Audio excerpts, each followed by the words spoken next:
Hello everyone, మీలో ఎంతమందికి prawns curry అంటే ఇష్టం? నాకైతే చాలా ఇష్టం. అయితే ఈ కర్రీ చేసుకోవడం కూడా చాలా సింపుల్.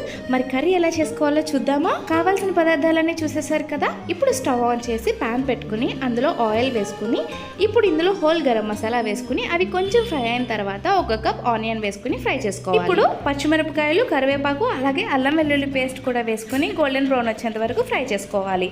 ఇలా ఫ్రై చేసుకున్న దాంట్లో టమాటో ముక్కలు వేసుకుని మగ్గించుకోవాలి. ఇప్పుడు ఇందులో కొంచెం పసుపు, తగినంత ఉప్పు అండ్ కొంచెం కారం వేసుకొని ఫ్రై చేసుకోవాలి.